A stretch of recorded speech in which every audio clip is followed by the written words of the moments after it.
Hello Léa, Salut Marine.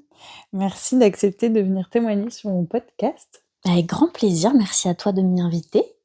Est-ce que tu peux te présenter, s'il te plaît? Je peux faire ça. Je m'appelle Léa, donc j'ai 30 ans, malheureusement, je viens d'avoir 30 ans. Et je suis infirmière. Je dis je suis, mais ça peut être controversé parce que j'étais, je suis. On y reviendra sans doute, j'imagine, mais je viens de un peu partout. J'ai grandi un peu à droite à gauche. Et puis j'ai finalement atterri en Bretagne. Vive la Bretagne, Oui. PS. Et puis tout est parti un peu de là.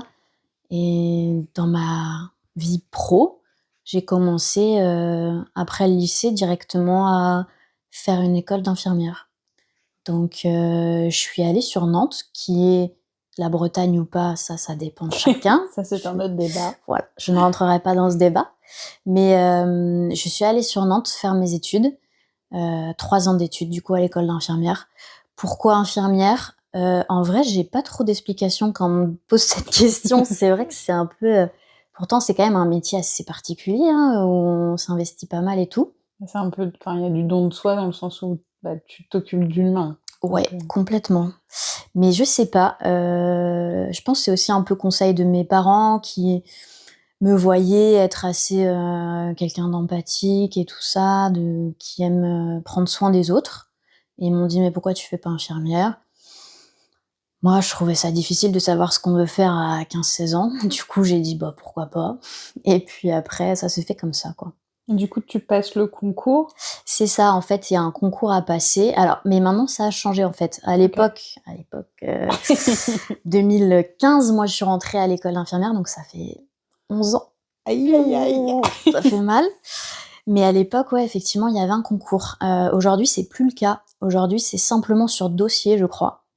Donc, ce que je trouve un peu dommage pour ce genre de métier où les notes, enfin, ça reflète pas est-ce que tu vas être un bon professionnel qui prend soin des autres ou pas, quoi.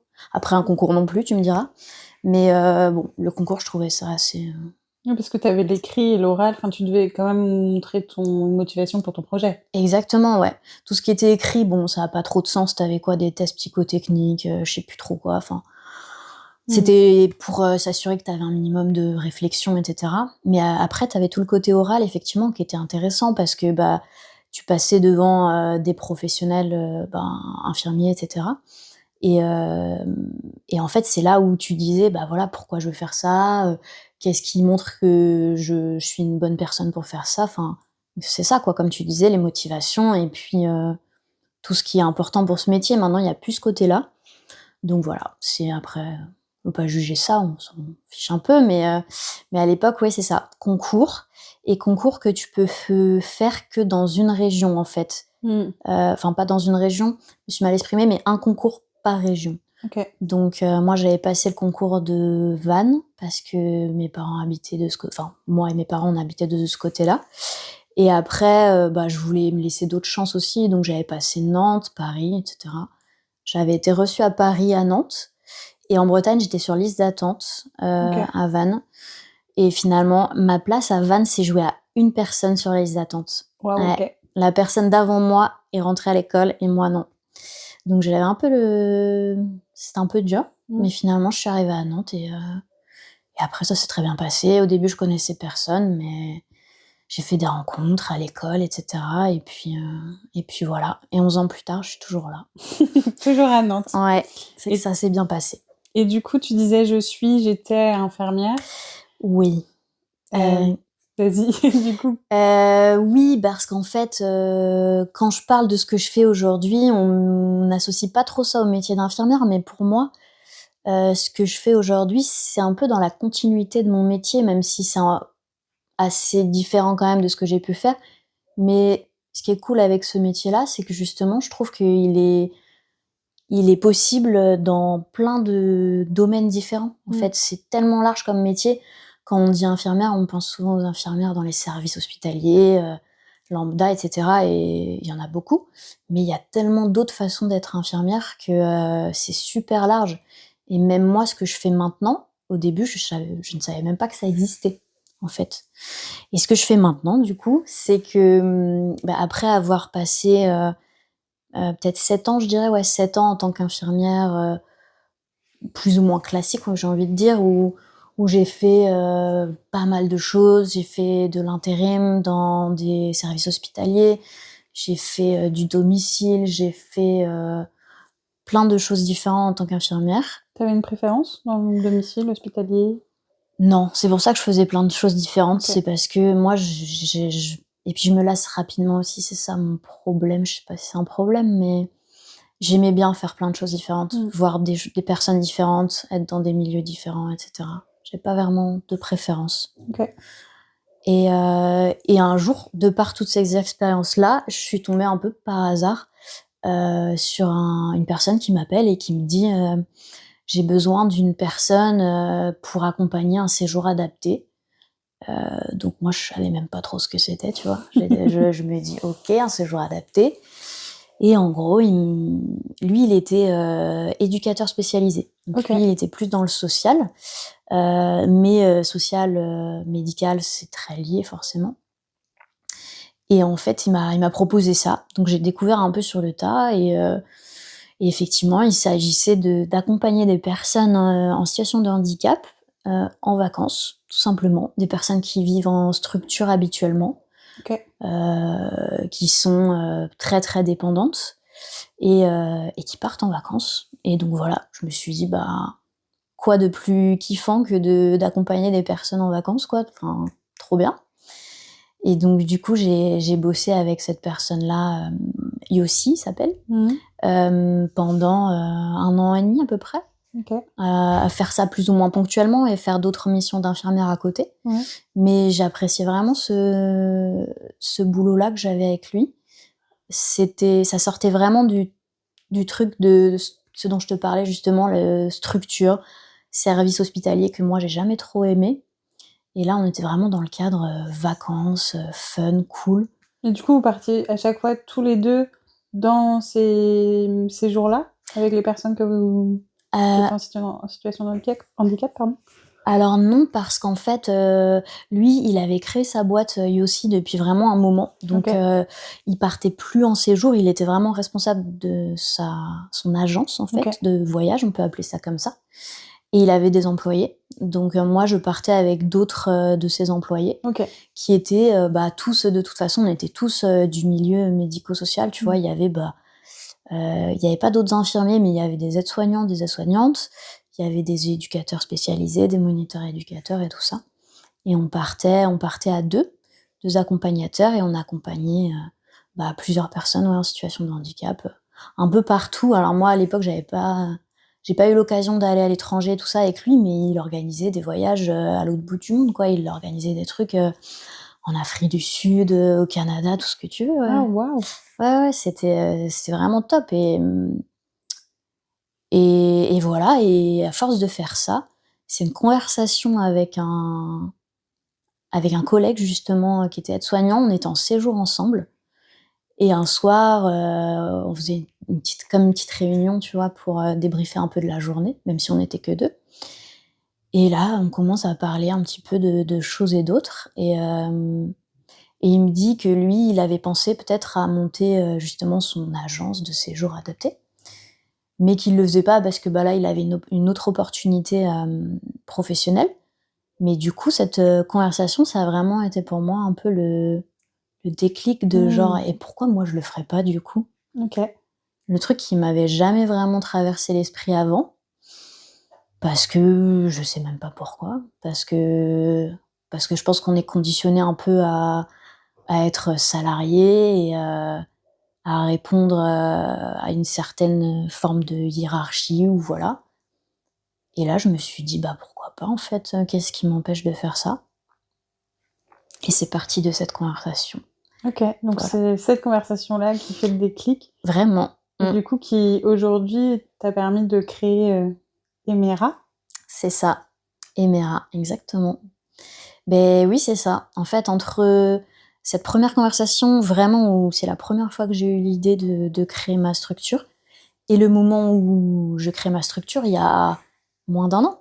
Hmm. Moins d'un an. Entre-temps, il y a... du coup, au tout début, j'ai commencé à en parler du coup autour de moi, à mes proches, de voir un petit peu, de prendre la température, de voir ce qu'ils en pensaient, parce que c'était important pour moi. Et j'ai eu que des super retours, en fait. J'ai eu vraiment que des super retours, genre, «Mais vas-y, fonce, c'est une bonne idée», et donc forcément, avec ça, j'avais envie de le faire, quoi. Mais j'avais surtout envie de faire les choses bien, de pas me précipiter, parce que c'est vraiment un monde, la création d'une entreprise et tout ça, l'indépendance, que je connais pas du tout, quoi. Ouais, t'as pas de personnes de ta famille ou ton entourage qui sont... Écoute, si pour le coup, récemment, ma mère a monté sa propre entreprise aussi. Ok. C'est ça, mais elle l'avait fait d'ailleurs avant moi. De Mais mère en fille. faut croire. Mais si, mais c'est vrai que c'est pas forcément un sujet, toutes les démarches et tout. Enfin, je m'intéresse à son activité, évidemment, mais tout le côté un petit peu derrière qu'on voit pas, la démarche de la création, de se former, etc. Je n'y étais pas trop intéressée jusque-là, en fait, le côté un peu planqué de l'iceberg de l'entrepreneuriat. Mais du coup, j'ai commencé à lui poser plein de questions, forcément, à partir du moment où moi je pensais à ça. Mais je m'y connaissais pas beaucoup plus pour autant, quoi. Enfin, je me sentais vraiment hyper débutante là-dessus, quoi. Ce qui fait que j'ai voulu me former, donc j'ai essayé de chercher une formation la plus adaptée, quoi, vraiment pour les niveaux très débutants là-dessus. Et donc j'ai atterri à une formation que tu connais bien, je crois. Puisqu'on a fait la même. Exactement, puisque c'était notre lieu de rencontre. Oui, exactement. C'était une formation de la Chambre des métiers de l'artisanat, du coup.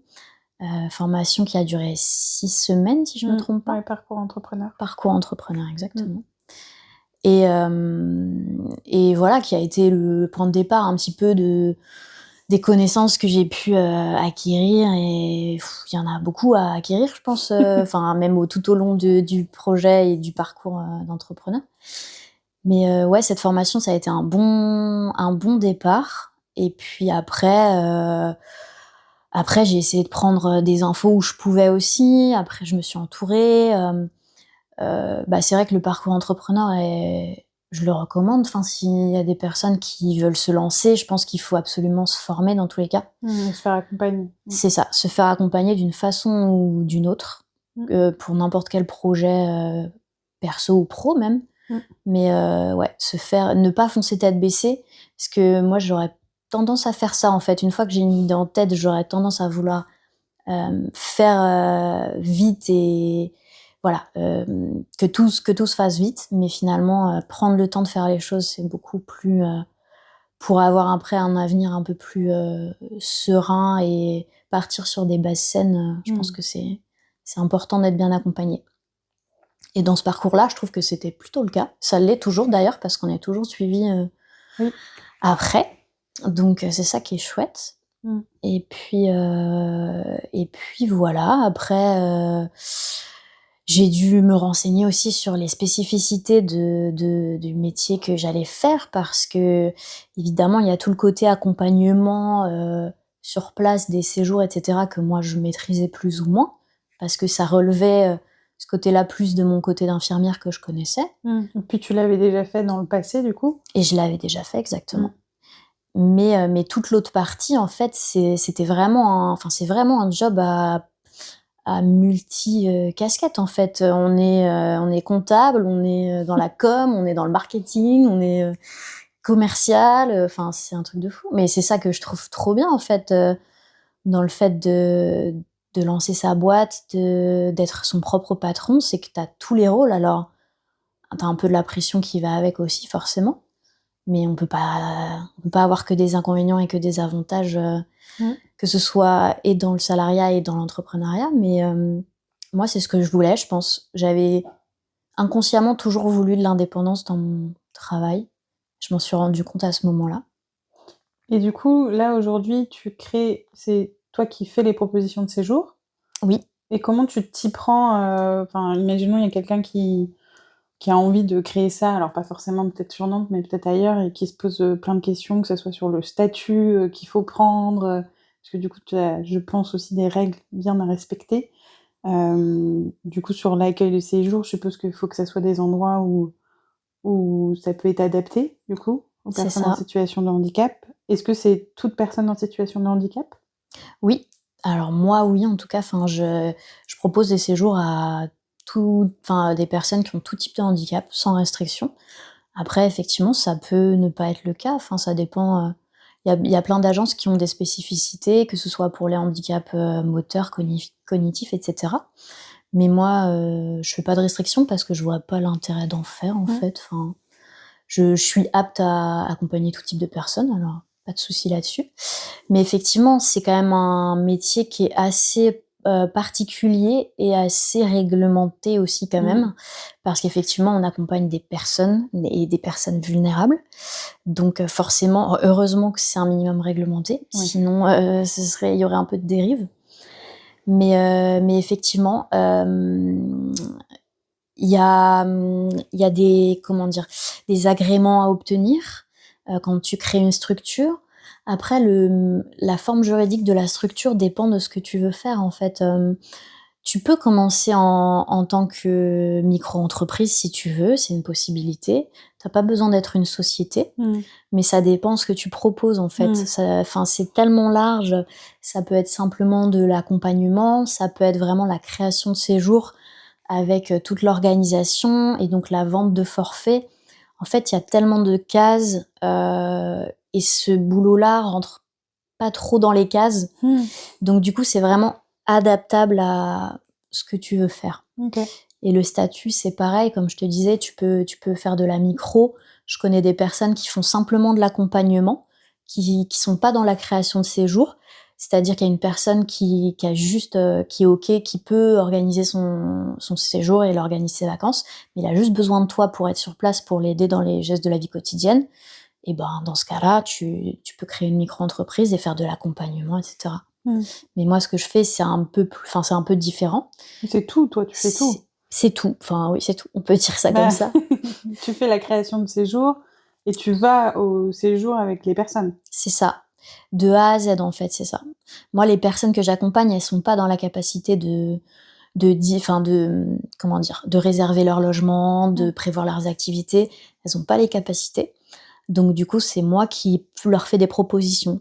Donc, effectivement, mon boulot, ça va passer de, réserver des logements, comme tu disais, qui sont forcément adaptés, accessibles. Donc ça, moi, c'est mon rôle de m'assurer que c'est le cas. Mon rôle, ça va être trouver des activités en fonction des besoins et des envies des personnes que j'accompagne.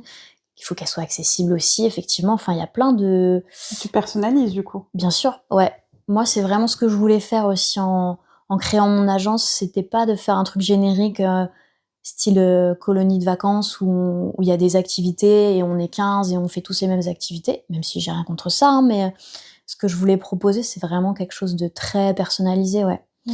Que vraiment, la personne se sente que c'est ses vacances, en fait, et qu'on fait les trucs qu'elle, elle a envie.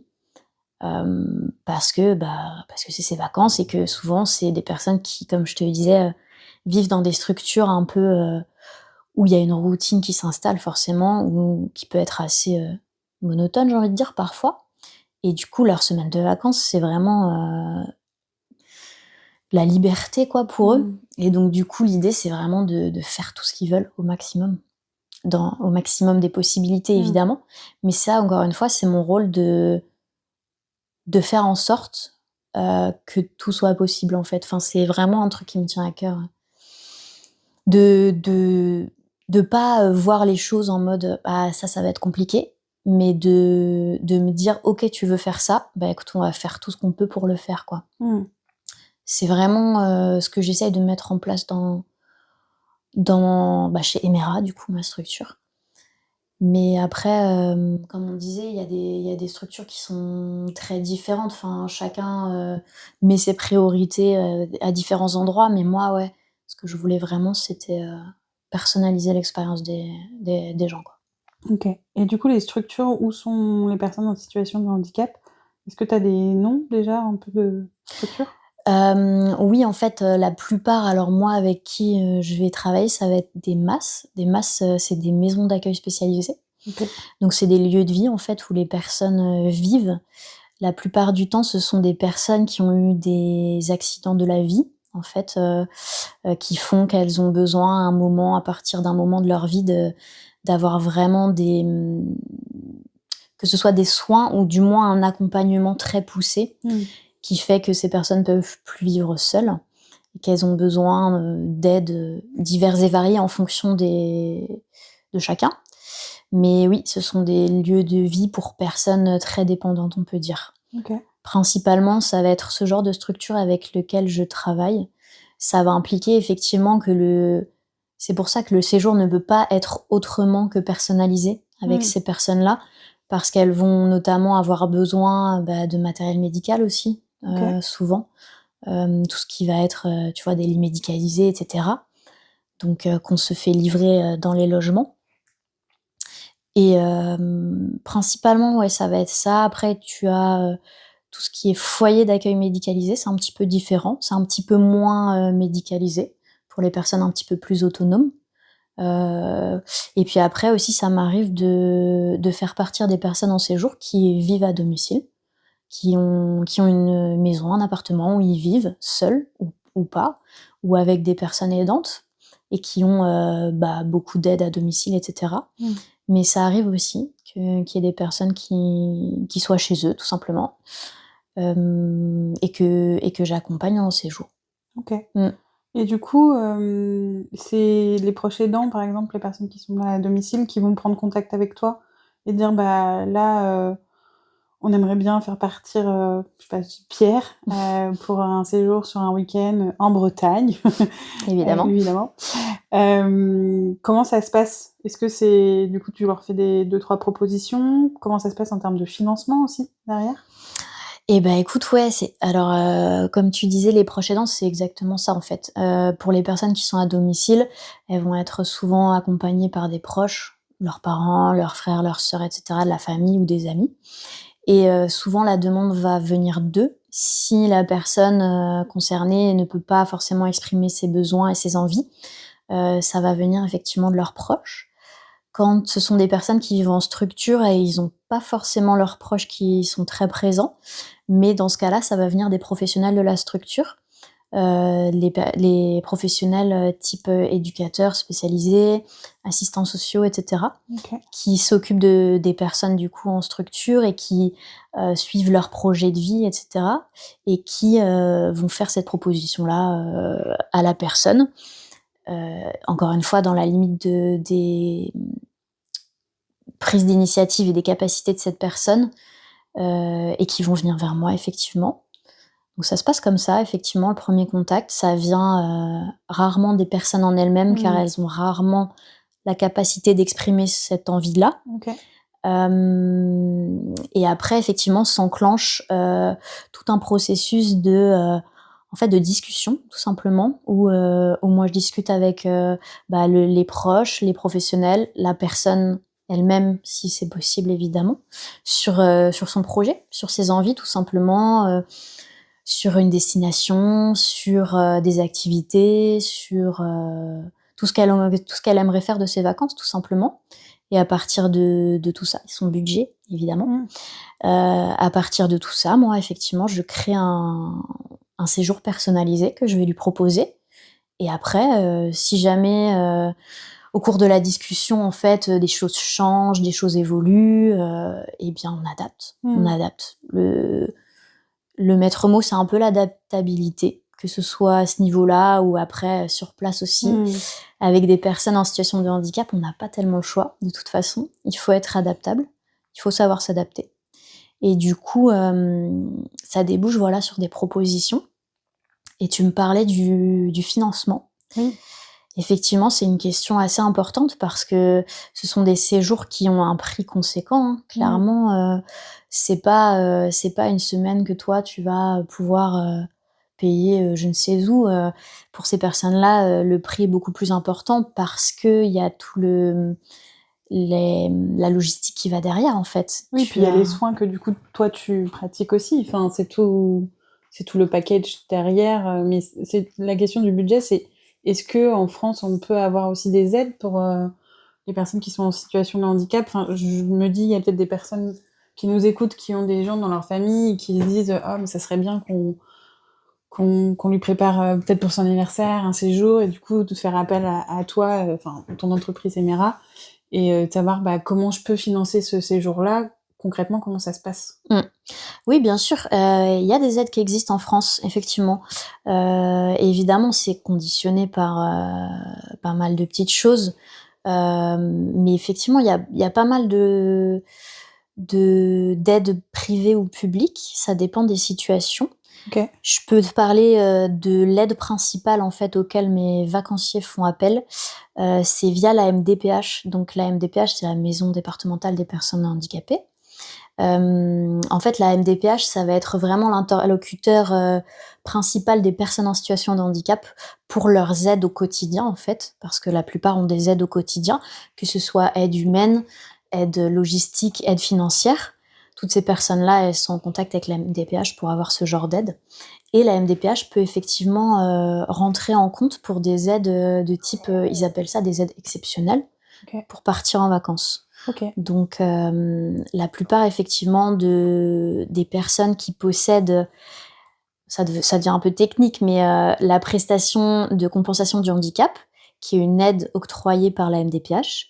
Toutes ces personnes qui possèdent cette aide-là, donc comme je te disais, ça peut être une aide humaine, financière, logistique, enfin il y a plusieurs types d'aides, peuvent prétendre à, cette aide exceptionnelle, avec un montant qui est calculé en fonction de la situation de la personne, mais qui peut être octroyé effectivement pour, ce genre de séjour. Il y a juste à envoyer, moi un devis que je fournis à la MDPH et après il y a un calcul qui se fait effectivement.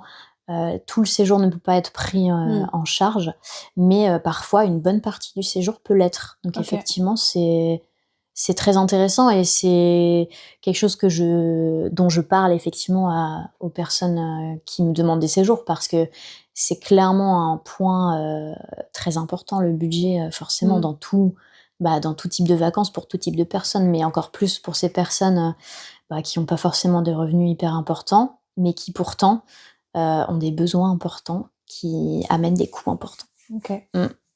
Et justement là, toi, dans l'organisation de tes séjours, comment tu te déplaces? Est-ce que tu le fais en train, en avion, en voiture? En voiture, écoute, moi le format que j'ai choisi, c'est d'accompagner, 2 personnes au maximum, En même temps? en même temps. OK. Ça peut être une seule personne, mais ça peut être 2 personnes au maximum. Je voulais vraiment rester dans ce cadre très, limite familial, j'ai envie de dire, en termes de groupe. Parce que comme je disais, la personnalisation, l'adaptabilité, tout ça, pour moi, ça ne peut pas se faire à partir du moment où tu as un grand groupe. Ça devient vraiment compliqué. Oui.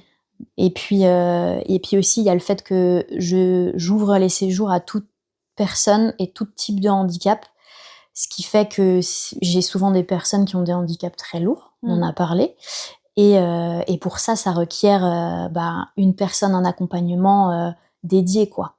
Il faut vraiment qu'il y ait une personne accompagnante pour une personne, un vacancier, une vacancière. C'est OK. comme ça que j'appelle mes dans les structures, on les appelle les résidents, on les appelle les patients. Moi, c'est mes vacanciers. OK. Et ce qui fait que les déplacements en voiture sont possibles parce que j'ai un véhicule qui est adapté. J'ai un véhicule qui peut transporter 2 personnes en fauteuil roulant ou pas en fauteuil roulant d'ailleurs. Mais voilà, les déplacements sont en voiture. Jusqu'ici, je propose, il faut savoir que ma Emera, en fait, n'a même pas 1 an. C'est une toute jeune société. Donc, pour l'instant, je ne propose pas de séjour à l'étranger. C'est une volonté de ma part, en fait, parce que d'une part, il y a plein de choses à faire en France, déjà, et que les personnes que j'accompagne n'ont pas forcément besoin ni envie d'aller à l'autre bout du monde. Ils ont juste besoin, parfois, d'aller à 1 heure de chez eux pour être dépaysés.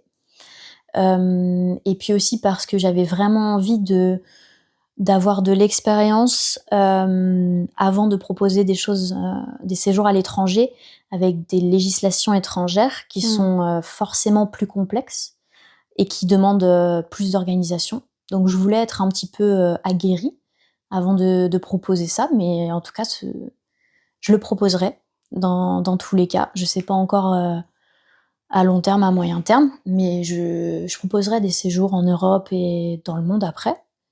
Mais pour l'instant, je voulais me concentrer vraiment en France, ce qui fait que la voiture, c'est parfait. On peut aller partout. OK. Puis là, c'est même van, du coup? Ouais, oui, c'est ça. C'est un van. On peut dire que c'est un van. Parfait. Pour revenir un peu à ta transition, du coup, tu nous expliques que tu étais infirmière de base. Là, au final, tu utilises tes compétences d'infirmière pour accompagner au mieux les séjours. Est-ce que tu as eu ce moment où justement tu t'es dit ok, là, il faut que ça change, j'ai envie de créer ma structure? Je sais pas trop si j'ai eu ce moment où j'ai voulu que ça change. En fait, j'ai toujours voulu que ça change dans mon métier d'infirmière. C'est un peu ça, hein, le truc, c'est que j'avais toujours envie que ça change. C'est pour ça que j'ai fait beaucoup d'intérim, de missions courtes, de CDD, dans plein d'endroits différents. Je pense que j'ai toujours eu cette volonté d'avoir envie que ça change. Mais effectivement, là, c'était encore un step au-dessus quand même parce que là, je suis ma propre patronne. C'est moi qui dois gérer mes trucs, sinon j'ai pas de salaire en fin du mois. Enfin, donc je pense que j'ai pas vraiment ressenti par rapport à ça de déclic, d'envie que ça change, mais je pense que c'est un truc que j'ai toujours eu au fond de moi dans ma vie professionnelle, de vouloir être ma propre patronne et de vouloir faire les choses comme j'ai envie de le faire. Je pense qu'aussi ça vient de ma personnalité. Mais je pense que c'est avec l'expérience que j'ai eue professionnelle, les expériences que j'ai eues, et puis la maturité aussi que je prends avec l'âge, que c'est venu en fait. Je pense que c'est plus progressif. OK. Il n'y a pas eu, tu vois, de ras-le-bol, il n'y a pas eu... En même temps, j'ai pas eu le temps, tu vois, et je suis jamais restée très longtemps dans des boulots et tout. Mais c'était ta manière de fonctionner en mode plutôt projet et de se dire bon, de toute façon, je sais que ma mission se finit dans tant de temps, je vais aller sur autre chose. Du coup, tu avais pas le temps de te dire D'en avoir marre. Oui, voilà. Exactement. Bah oui, c'est ça. Et puis je me laissais pas le temps en fait, parce que je me connais et que je savais que si je restais trop longtemps, ça le ferait pas pour moi. Mais du coup, effectivement, c'était plus un process avec cette fameuse conversation où je me suis dit bah en fait fais-le. Why not, quoi. Why not? Mais le truc de il faut que ça change, je pense que ça a toujours plus ou moins été ancré en fait, mais que j'ai mis du temps à le réaliser tout simplement. OK.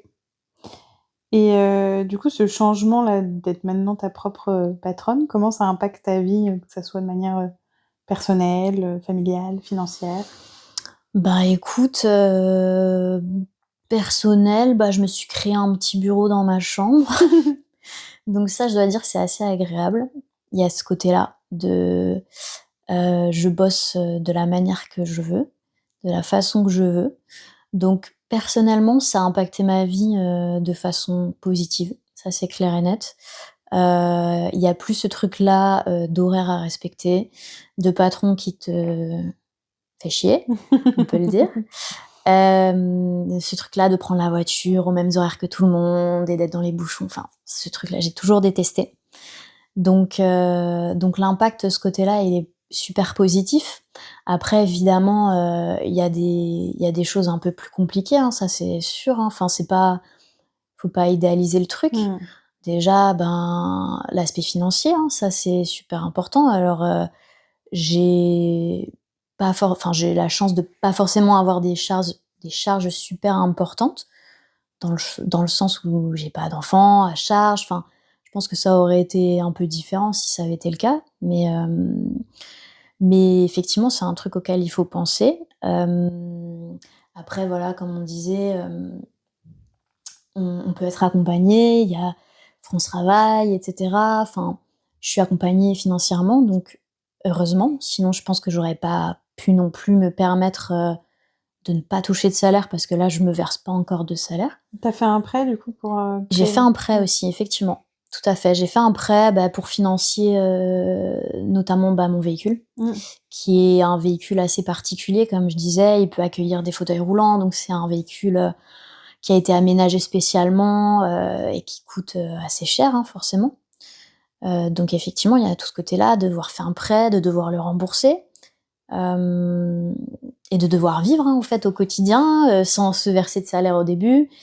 Donc effectivement, je pense que ça peut poser problème pour Mmh. certaines situations. Moi, ça n'en pose pas dans le sens où j'ai pu bénéficier et je bénéficie encore de l'aide de France Travail, et heureusement. Donc il y a des trucs qui sont quand même plutôt cool dans la façon de fonctionner, des aides de notre pays. Mmh. Hem Et qui permettent en tout cas d'entreprendre. Exactement, ouais, Mmh. je pense que quand j'ai commencé à me renseigner, j'ai trouvé qu'il y avait quand même pas mal de choses de proposées et on nous pousse pas mal quand même, je trouve, on met des choses en place, avec cette formation notamment qu'on a fait, de parcours entrepreneur, qui était gratuite, Mmh. C'est financé par la région. financée par la région, Mmh. exactement. Mais je trouve qu'effectivement, on n'est pas, moi, à aucun moment j'ai senti des trucs genre, bah ouais, mais quand même, ça va demander un sacrifice financier, ça va être dur, nin nin nin. Au contraire, tous les interlocuteurs que j'ai eus, professionnellement, ça a été: «Mais allez-y, au contraire, vous allez être accompagnés, vous allez être, formés». J'ai toujours senti du soutien, envers les entrepreneurs, pour ma part. Donc ça booste aussi, hein, forcément, et puis après, je sais plus où tu voulais en venir dans la question, mais je crois que j'ai répondu à peu près. Ce que ça va impacter dans ta vie, ouais, Ouais, perso, familiale et financière, donc tu y as répondu. ouais, c'est ça. Mais c'est important, pour les personnes qui nous écoutent parce que Mmh et mh. c'est ce que je dis dans beaucoup d'interviews de personnes que là j'ai interviewées qui, se sont lancées à leur compte. C'est de pas, idéaliser aussi, trop, l'aspect, je suis à mon compte, je fais comme je veux. Mmh. Il y a aussi parfois la difficulté financière du début qui peut être un peu plus longue parfois et parfois le projet ne peut ne pas fonctionner. C'est aussi la réalité des choses et je trouve ça important de le dire en C'est toute vrai. transparence. Bah oui, je pense que tu as raison parce que clairement, hein, je pense que moi aussi au début, la première fois où j'ai eu cette idée, j'ai idéalisé le truc, hein, parce que je connaissais pas ce milieu. Je me suis dit: «Mais c'est génial en fait, tu fais ton truc», il y avait beaucoup d'aspects positifs. Une fois que tu commences un peu à te renseigner, à te former, Mmh. tu tombes, heu, tu tombes assez vite quand même sur la réalité des choses, ce qui peut, j'imagine, décourager déjà des personnes à ce niveau-là. Moi, ça m'a pas découragée, mais effectivement, je suis d'accord avec toi sur le fait que c'est pas tout beau, tout rose, hein, c'est clair. C'est des incertitudes, en fait, c'est beaucoup d'incertitudes, financières, sur le futur, sur plein de choses. Donc je pense qu'il faut être, aussi, mentalement, prêt et prête Mmh. à à ressentir ça, en fait, à être un peu dans l'inconfort, de l'incertitude. Donc pour certaines personnes, c'est plus ou moins facile à accepter, mais effectivement, je pense qu'il faut être déterminé, ça c'est sûr. Si on croit pas en son idée, je pense qu'on n'ira pas très loin. Je pense qu'il faut y croire et il faut, aimer ce qu'on fait. C'est peut-être un peu bateau, mais je pense que ça aide vachement tous les jours parce qu'il y a des jours qui sont un peu plus durs que d'autres, hein, Mmh. forcément.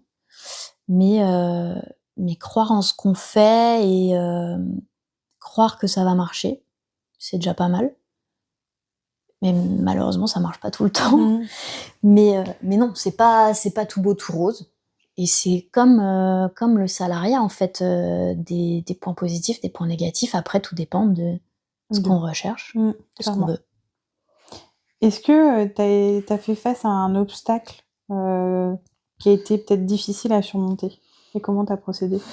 Ben, écoute, pour l'instant, je pense qu'il y a eu un obstacle, qui en a été plus ou moins un, mais disons que ça a été quand même une épreuve, on peut dire, Mmh. dans la création de ma boîte. C'était avant même de créer ma boîte. c'était une question de réglementation, en fait. Comme je te disais, c'est une profession qui est assez réglementée et qui nécessitait d'obtenir, pour simplifier les choses, un agrément, un type d'agrément, mais qui était compliqué à obtenir, que très peu d'organismes donnaient cet agrément. Et en fait, je me suis heurtée à plusieurs refus de la part de certains organismes pour avoir cet agrément.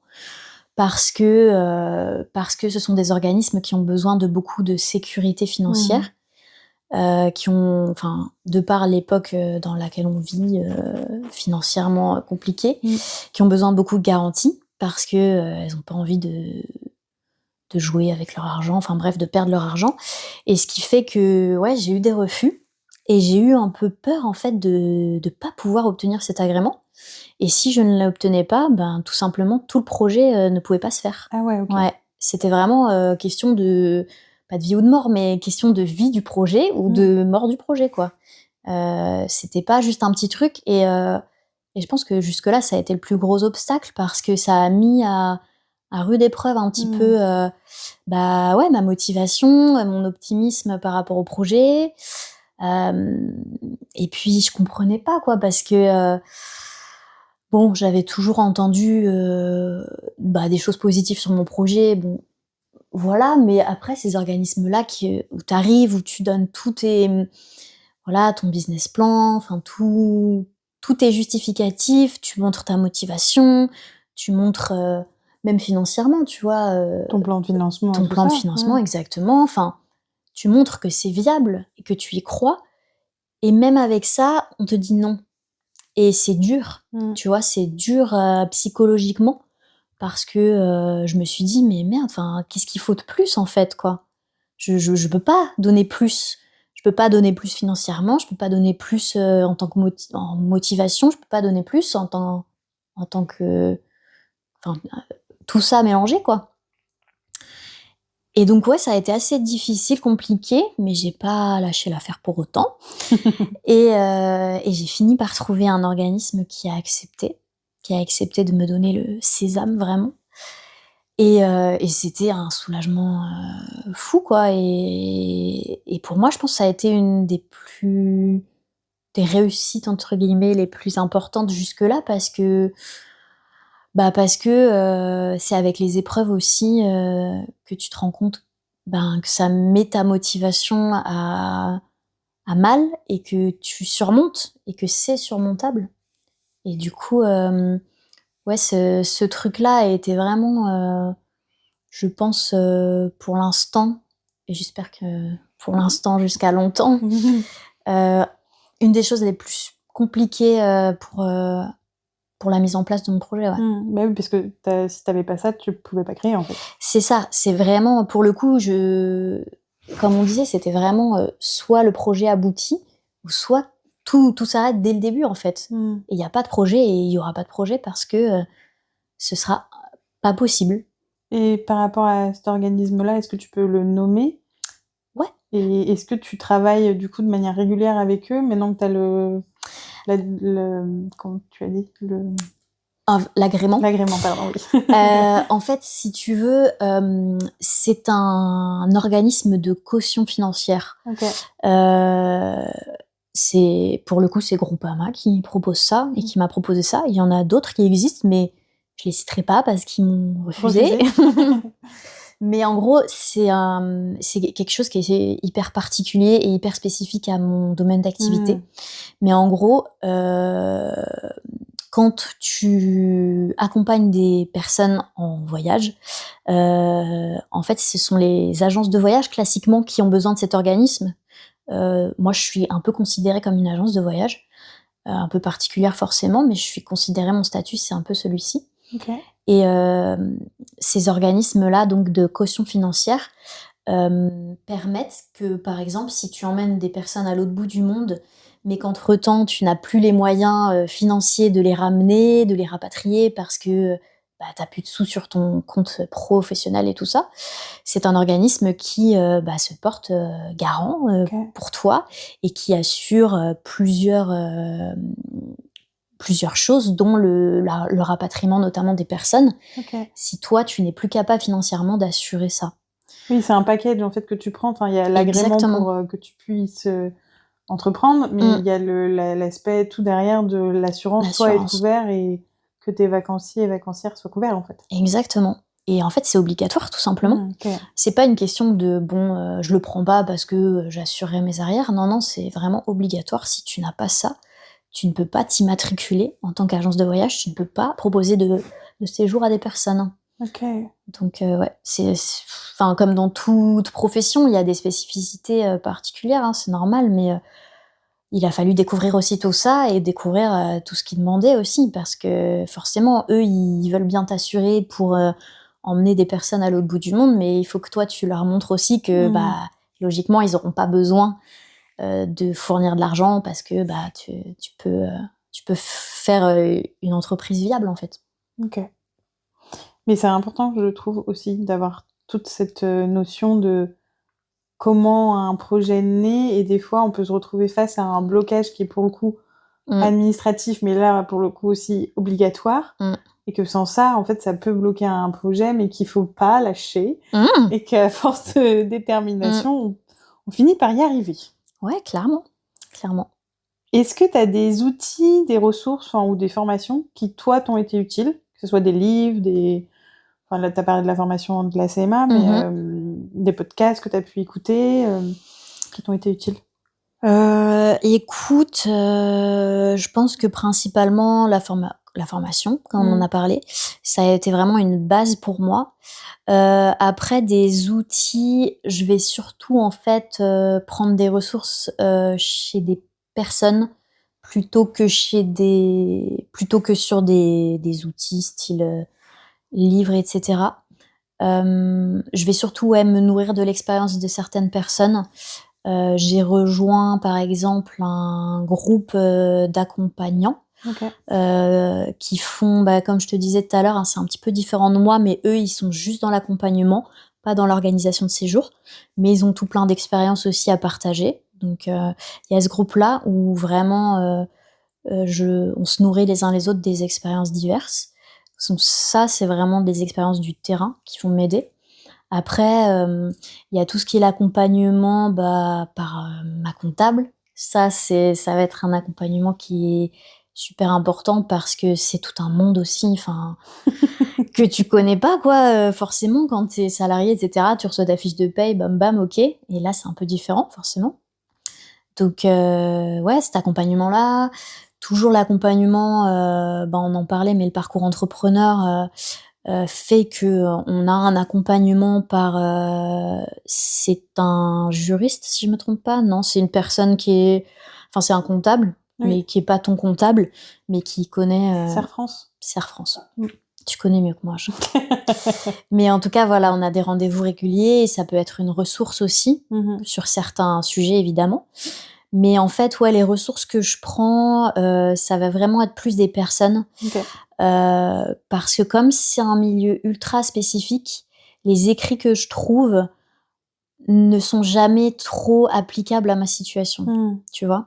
Il n'y a pas de livre comment créer une agence de séjour adaptée pour personnes en situation de handicap. J'en ai pas trouvé pour l'instant. C'est peut-être qu'il faut que tu l'écrives, Léa.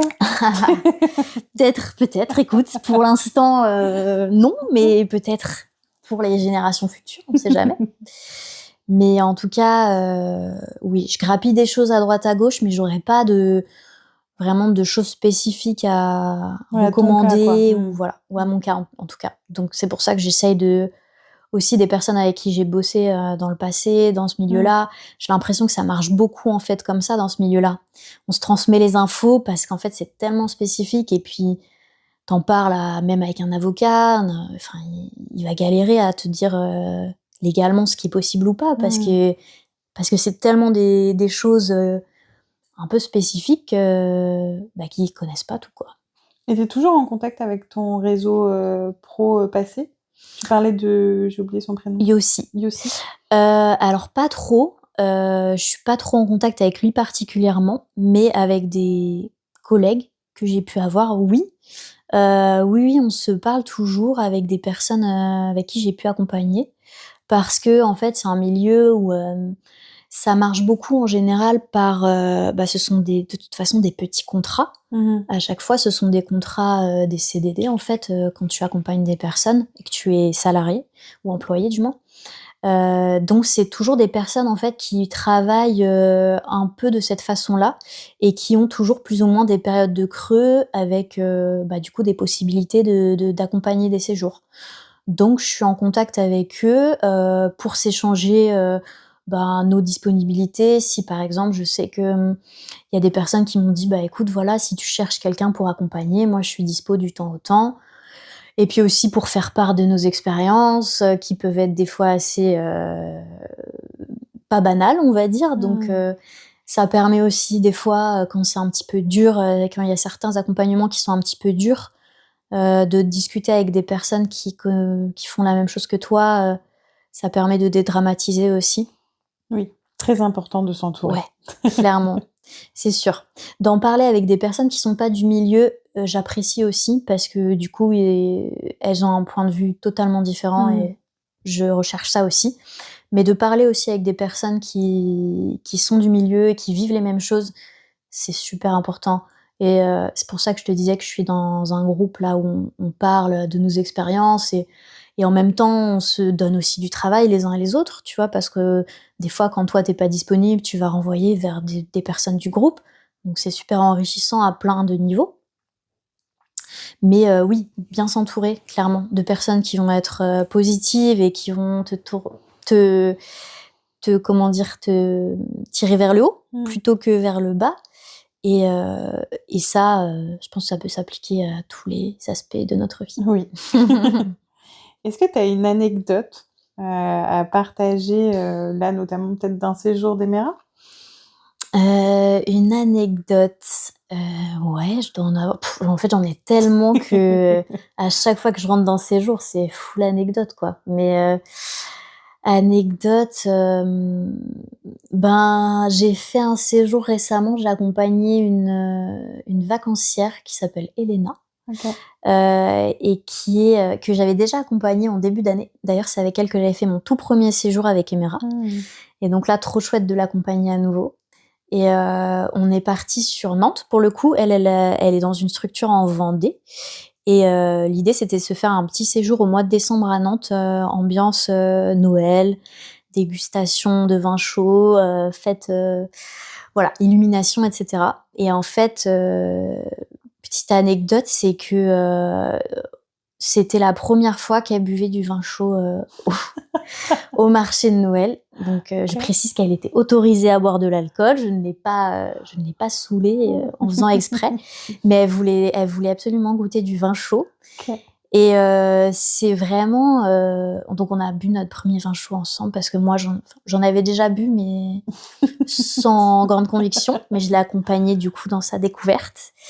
Et c'est une chouette anecdote parce que je trouve que ça résume bien, ce que je recherche dans les séjours. C'est, faire découvrir, des choses aux gens que tu vois? Est-ce qu'un jour elle s'était dit: «Je boirais du vin chaud au marché de Noël à Nantes et pendant mes vacances». J'en sais rien, c'est un truc banal, hein, pour toi et moi, mais pour des personnes, qui ont pas du tout l'habitude, de faire ce genre de Les gens choses. vont penser qu'on est tous les samedis à boire du vin Non. chaud.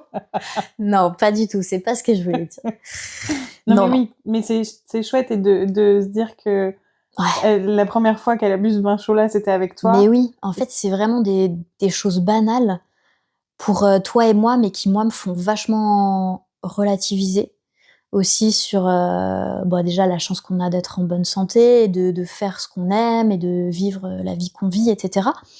Mais, d'apporter des fois des plaisirs, mais tout simples, vraiment tout simples de la vie, d'aller au restaurant avec une personne et tu vois qu'elle kiffe sa vie et qu'elle mange tout ce qu'elle veut, des frites et machin et des trucs qu'elle mange pas d'habitude. Enfin, en fait, c'est ça. Le résumé, c'est des petites choses de la vie que parfois nous aussi on oublie, qui sont cool, mais en fait qui sont cool.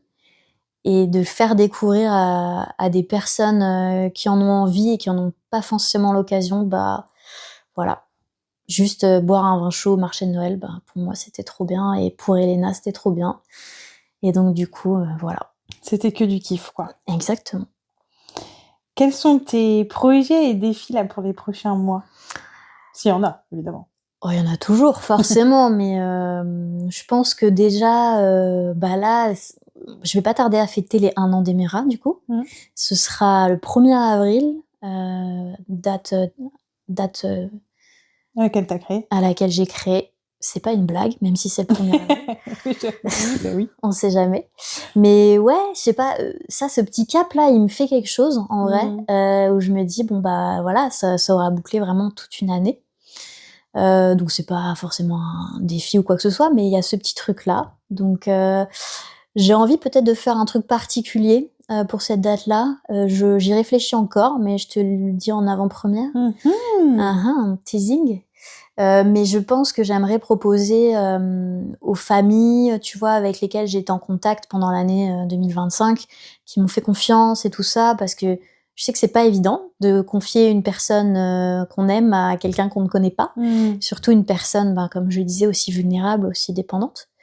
Et donc ils m'ont fait confiance, et j'aimerais bien faire un petit truc style un repas, tu vois, avec plusieurs proches, histoire aussi qu'ils se rencontrent en fait, parce que eux entre eux ils peuvent être aussi des ressources les uns pour les autres. Donc de faire un petit événement, je sais pas encore sous quelle forme, mais où on échange, où on se rencontre et où je peux leur dire merci aussi d'avoir vraiment cru en mon projet, quoi, et d'avoir été les premiers à me faire confiance. Et je trouve ça, à chaque fois, ça me touche, quoi. Qu'on ait confiance en moi et en mes capacités à être quelqu'un de bien pour accompagner leurs proches. Donc ce projet-là, je pense, a toujours encore à définir exactement la forme que ça prendra. Et puis après, le projet, faire toujours des séjours.